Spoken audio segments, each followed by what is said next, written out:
అరుణాం కరుణాతరంగితాక్షీం ధృతవాసాంకుశపుష్పబాణచాపాం అణిమాదిభిరావృతాం మయూహైః గురుడిత్యేవ విభావయే భవానీ. వార ఫలాలు మనం తెలుసుకున్నప్పుడు ప్రతి వ్యక్తిలోనూ గుణాలుంటాయి, దోషాలుంటాయి. దోషాలకు నివారణ చర్యలు ఉంటాయి. నివారణ చర్యలు లేనప్పుడు తెలుసుకోవడమే దండగా అంటుంది శాస్త్రం. మందు లేనప్పుడు అనారోగ్యం ఏముంటుందో తెలుసుకునే ప్రయోజనం ఏంటి? లాగా ఆ దోష నివారణ చర్యలు ఆచరించిన తర్వాత అంటే ఆయా జపాలు చేసుకున్నాక మనము ఏ రకమైన అనుభూతిని చెందామో దాన్ని నలుగురితో పంచుకుంటే మరికొందరు కూడా ఆ మార్గంలో ముందుకు ప్రయాణం చేసి సత్ఫలితాలు పొందుతారు. కాబట్టి ఈ వారఫలాలు విన్నాక దానిలోని మంత్రాలు జపించిన తర్వాత మీకు కలిగిన అనుభూతులను కింద కామెంట్స్లో కనుక మీరు వ్యక్తీకరించినట్లయితే అది మీతో పాటు నలుగురు కూడా పంచుకుని మార్గాన్ని నిర్దేశం చేసుకుంటారు.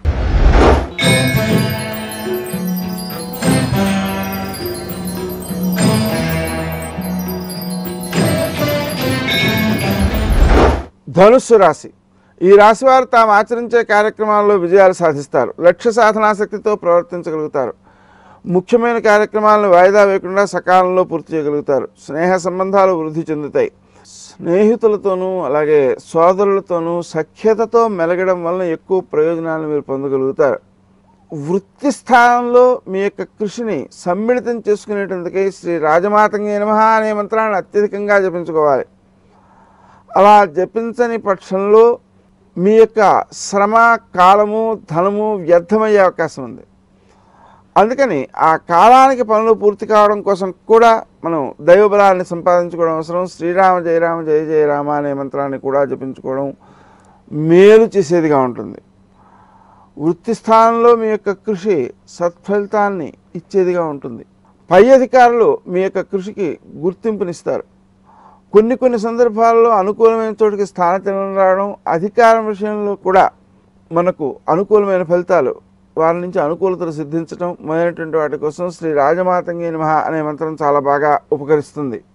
వృత్తి స్థానంలో మీ యొక్క కృషి పలు ముఖాలుగా విస్తరించినందువలన ఇటు ఆరోగ్యము, ఇటు ఆరోగ్యంతో పాటుగా సాధించాల్సినటువంటి మిగిలిన కార్యక్రమాలు వీటన్నిటినీ కూడా దృష్టిలో పెట్టుకుని మన ప్రవర్తనను మలచుకోవాల్సిన అవసరం ఉంది. ప్రతి పనిలోనూ పట్టుదల ముఖ్యమే, కానీ ఆ పట్టుదలే అంతిమ లక్ష్యం కాకూడదు. అంతిమ లక్ష్యాన్ని సాధించడానికి సాధనంగా పట్టుదలను వాడుకోవాలి. అలా కాని పక్షంలో ఆ అంశము అహంకారాత్మకంగా రూపొంది ఎదుటి వ్యక్తి చెప్పేదాన్ని వినడానికి కూడా మనస్కరించని పరిస్థితులు ఉంటుంటాయి.